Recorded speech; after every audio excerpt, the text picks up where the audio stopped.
Hey, everybody, this is Kate Usay again, CEO of Trust Your Heart, Mindful Self-Compassion Supervision, and the Intentional Career by Design for Social Workers program. I am here today with Regina Neal. Regina is a veteran. Thank you, Regina, for your service.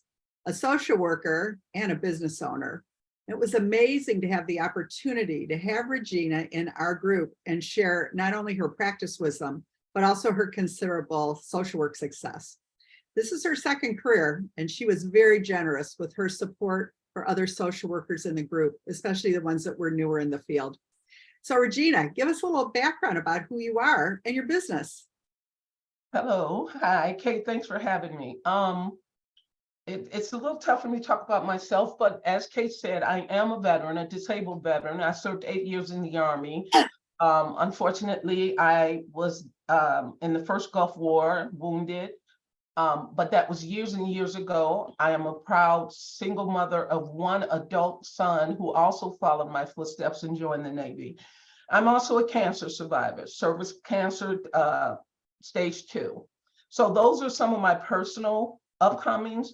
But as Kate said, this is my second career. I served over 35 years in the field of administration, and about 20 of those years was with the federal government. Because of my own disability as a veteran, I struggled with mental illness. So I went into, I was diagnosed officially with post-traumatic stress disorder, depression and anxiety. And with what I learned in my treatment and the medications I was on, my world changed the way it changed. I realized that I wanted to help others have the same understanding about mental illness. And I didn't want to wait until they were in their late 40s, early 50s, like me, to find out that life could be better. So I changed careers. I left a vibrant career, 6-figure salary, to go back to school, get my degree and get licensed. And now I've been doing this for about 9 years. I graduated, I've done crisis intervention. I've been into the development through disabled. I've done medical social work. I've done travel social work. So I've done all over. My business that I own 2. I have a for-profit that services federal and state government for mental health throughout the entire nation. And then I have my private practice, which I opened a year ago, and it's growing fast. Mm-hmm. My goal is to provide as much mental health throughout the country help as possible, because we all know it's a large need for it. And my desire is to help people early on not have to struggle as long as I did for years, knowing that there's help. Regina, I love your values and your mission, which is really a social work mission. What was going on for you professionally, though, that drove you to seek supervision? Well, like I said, I've been in social work for about 9 years, but I never got my hours. And with my practice being open, I had some supervision hours when I was in crisis and worked as a medical supervisor, but I never completed. And with my practice being open, I realized that I need to complete that so I can get my independent and become a supervisor myself. Kate, I must say, in my experience with you, I've learned so much in how to help so many supervisors. I mean, social workers, young social workers.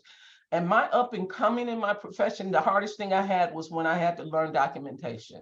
You had different supervisors that had specific ways of how they wanted you to document your notes.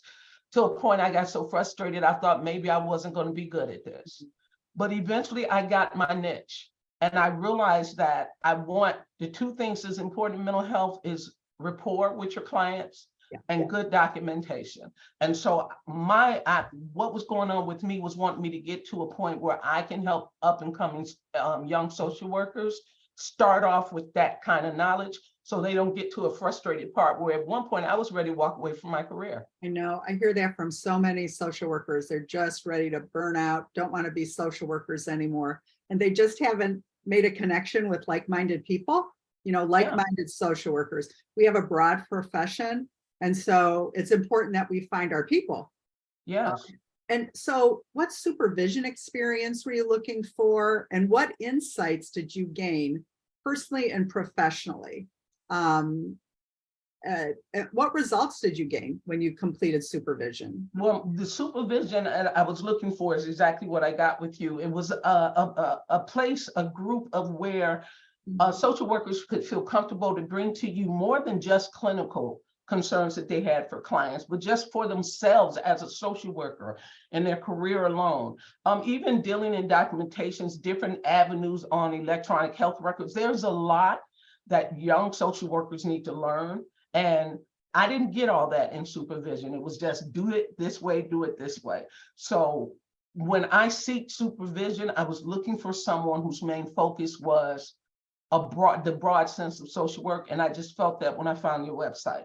So that's what made me want to sign up with you. And the need, I won't lie, and the need to hurry up and finish my hours. It's been years, so I wanted to get them done. But I'm so grateful that I found you, because you gave me the exact platform I was looking for. It makes me comfortable.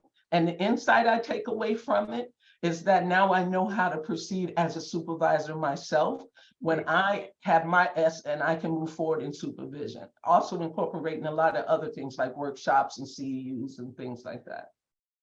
Yeah, I can't wait to see just how you're going to explode out of this. I mean, you're already an amazing woman and have these businesses, but I could just see your wheels turning, and especially from all the questions that you asked. Yeah.